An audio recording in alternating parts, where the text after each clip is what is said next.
Bon, on en était où? Ah oui, l'Alentejo. Sur les conseils de Jeff le saltimbanque, on longe la côte sur une route entourée de forêts. I ain't playing, got a weird mind. If you work 8 hours, I'ma work 9. If the shit tastes sour, you should taste mine. I'ma stay in power for a long time. Get up, nah, I ain't D'un a coup, quitter. on tombe sur un énorme fort à l'abandon.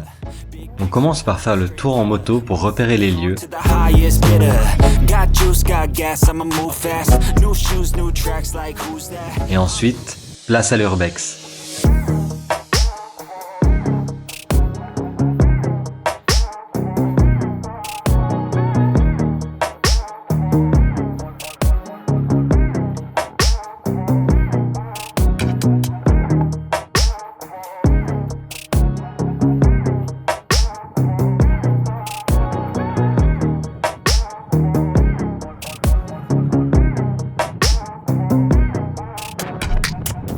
Le spot est vraiment cool et après avoir exploré ses entrailles de long en large, le soleil termine bientôt sa course, alors on se remet en route. On passe par la ville de Setúbal où la décoration est, disons, assez spéciale. Le dauphin, c'est l'animal le plus malin. Le dauphin, mais c'est aussi le plus coquin. Avec leur grosse queue toute bleue. On se pose dans une petite guest house sympa. Quand il fait méga mauvais dehors, il y a toujours des moyens de trouver des petites alternatives. On n'est pas obligé de visiter tous les forts portugais. On peut aussi... Bang! Real PR! Et en faisant une partie de billard, on discute de notre chargement imposant. Le lendemain, on se motive à essayer de trier différemment nos affaires dans nos sacs Zulupak. Et avec nos skills de Tetris Master, on arrive à faire passer l'intégralité du sac noir dans notre sac jaune. Les chargements sous la pluie, c'est un programme. Voilà, grosse amélioration du jour, c'est que le sac noir est totalement vidé. Donc ça fait du bien. On n'est pas moins lourd, mais au moins on paraît moins chargé. Bon, faut pas croire que ça allait durer, on a tenu qu'un seul trajet comme ça. Le copilote arrive à peine à respirer vu la taille du sac à l'arrière. Faut qu'on se rende à l'évidence, on va devoir faire comme le petit pousset et semer notre surplus sur la route.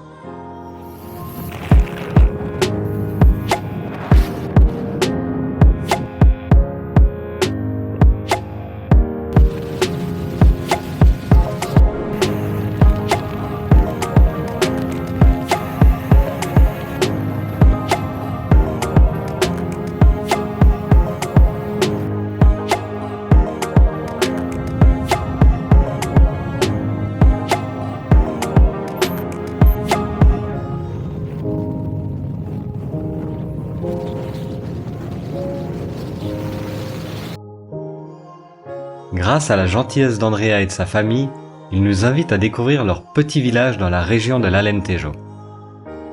On est super reconnaissant de pouvoir passer quelques nuits tranquilles ici, mais une fois de plus, nos plans ne se dérouleront pas comme prévu.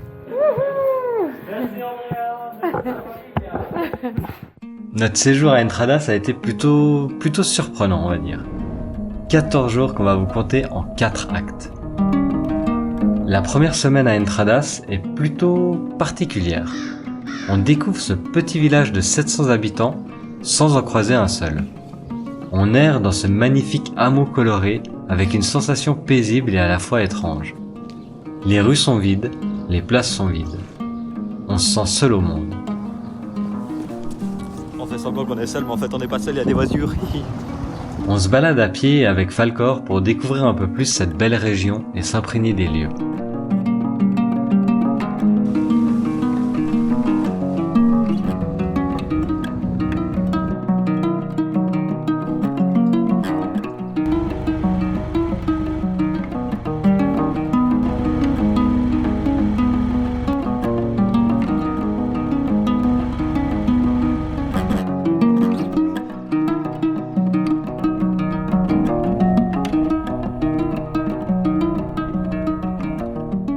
Bon, faut pas croire qu'on fait que de se balader non plus.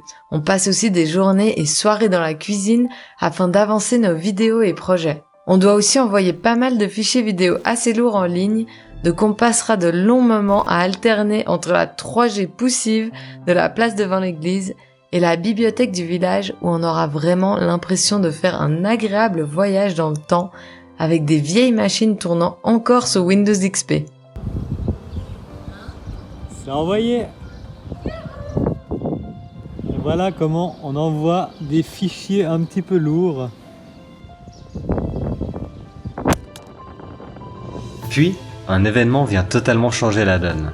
Luis et Paola, les parents d'Andrea et au passage propriétaires de la maison, arrivent chez eux. Là, tout se transforme. Les portes s'ouvrent, les langues se délient, les invitations pleuvent et le village d'Entradas s'ouvre à nous. On est invités à découvrir ces maisons typiques, ainsi qu'une partie de leurs habitants qui nous partagent un bout de leurs histoires. On passe d'un foyer à l'autre et tentons de comprendre les liens qui unissent toutes ces belles personnes et familles. La plupart d'entre eux connaissent bien la Suisse et ça nous fait sourire de croiser parfois des plaques d'immatriculation de notre petit pays ici. Il y a le menuisier et sa femme qui nous offrent l'apéro avec leur vin fait maison.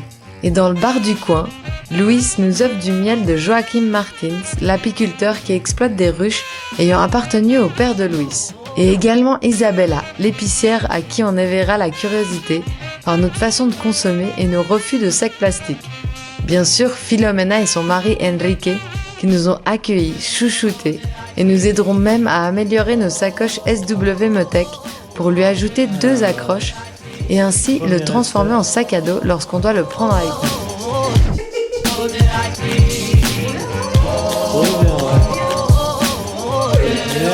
Merci Philomena. On terminera la journée au musée du village où on découvre l'histoire du village dans lequel la famille de Luis joue un grand rôle. Bref, plein de belles rencontres de jour comme de nuit. Un soir vers 23h, Vera débarque avec son amie Manuela pour nous montrer quelque chose de spécial. On roule à travers le village durant 3 minutes et nous stoppons devant un grand bâtiment qui paraît à l'abandon.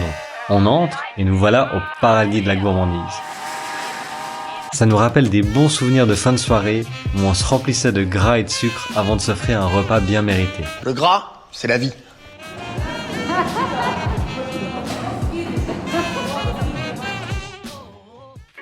Une amie de la famille nous propose un jour d'aller découvrir où elle travaille. Intrigués, on accepte et le lendemain nous voilà à rouler au milieu de milliers d'oliviers. On n'a pas affaire ici à un petit producteur local, mais bien à une production intensive. Vous imaginez bien que c'est pas quelque chose qu'on encourage au fond, mais c'est toujours intéressant de découvrir les coulisses derrière les produits que nous consommons tous au quotidien.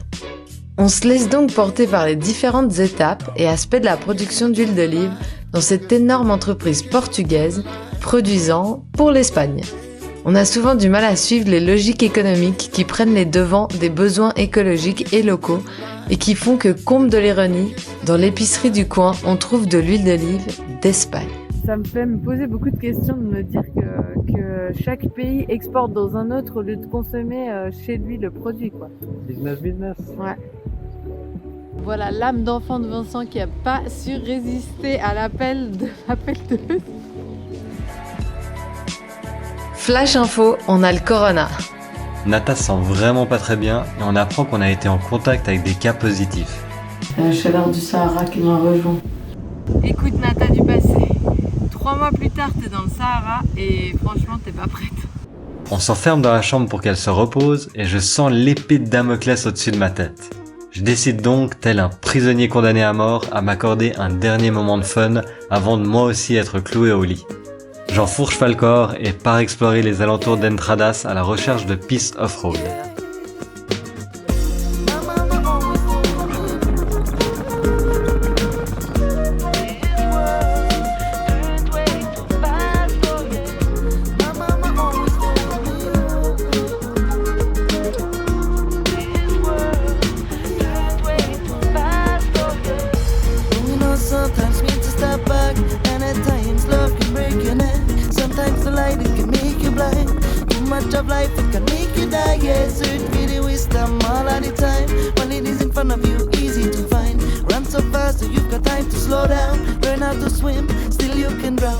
Je suis vraiment pas un expert off-road et j'apprends vraiment tous les jours. Cette journée m'aura permis de faire un bon entraînement pour le franchissement de flaques ou rivières. Enfin, comme vous le voyez, ça m'aura plutôt permis de savoir si je pourrais relever seul la moto dans la boue. Bref, les paysages sont superbes, la piste est vraiment cool, et je profite à fond avant de peu à peu sentir la fatigue venir. On restera enfermé dans notre chambre pendant 3 jours avec comme seule distraction d'observer par la fenêtre la guerre sans merci que se livrent les hirondelles et moineaux sur la place de l'église.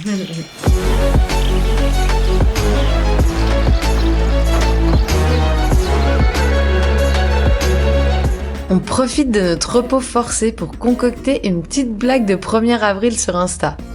On commence d'abord avec quelques vieilles photos de voyage à l'aéroport. Et on enchaîne avec la photo d'un club abandonné au Portugal, avec comme thème les pyramides. On ajoute quelques images de Google, et finalement une vieille photo de 2 millions au Maroc, et le tour est joué. Résultat, 66% des gens tombent dans le panneau, et encore aujourd'hui, on continue de recevoir des messages avec des questions sur notre voyage en Égypte. Après quelques jours de repos, nous voilà enfin prêts à repartir à l'aventure.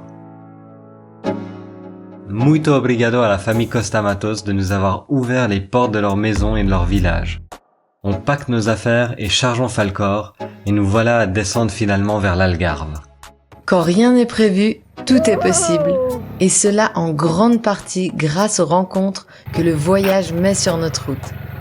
On se sent vraiment attiré par le sud et l'océan après ces quelques mois frisquets dans le nord qui ont marqué notre premier hiver nomade sur la route.